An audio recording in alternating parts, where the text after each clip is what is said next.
তুমি তোমাৰ মানুহজনক বৰ ভাল পোৱা নহয়?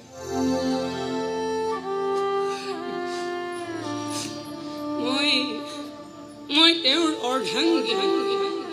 সন্তানৰ কষ্টই, আৰ্থিক কষ্টই তেওঁৰ অংগবোৰক তেনেকৈ খুন্দি খুন্দি খাব ধৰিছে। মোৰ বাহিৰে আন কোনেও দেখা নাপায়।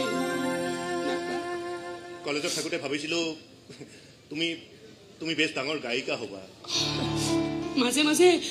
মাজে মাজে মোৰ মানুহজনে মোৰ গান শুনে জানা। হাজাৰ হাজাৰ মানুহে থিয় হৈ মোৰ গান শুনি থকা যেন লাগে। গান শুনি হাত চাপৰি বজোৱা যেনো লাগে। কলেজত থাকোঁতে আকৌ ভাবিছিলোঁ তুমি কোনোবা গ্লেমাৰ্ছ মানুহৰ লগত, মানে কোনোবা ছুপাৰষ্টাৰৰ লগত বিয়া হ'বা, নহ'লে কোনোবা সাংঘাতিক ধনী মানুহৰ লগত। হাতীৰ জটিল মতলববাজ স্বাৰ্থপৰ পৃথিৱীখনক সততা আৰু সৰলতাৰে প্ৰত্যাহ্বান জনাব জনা মানুহজনেই হৈছে মোৰ স্বামী।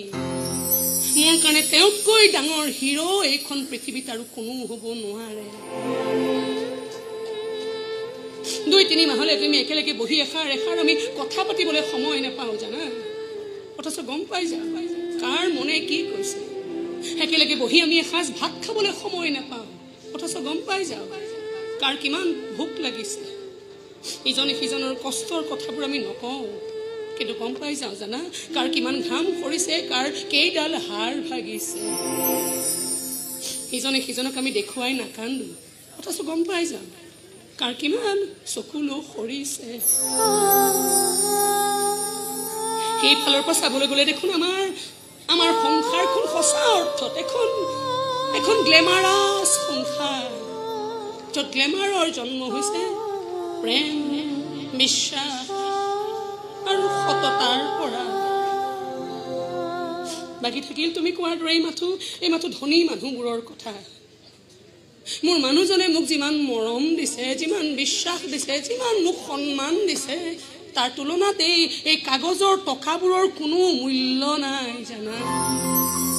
তেনেকৈ এজন স্বামী প্ৰতিগৰাকী তিৰোতাৰ বাবে পৃথিৱীৰে সবাতোতকৈ ধনী মানুহজন।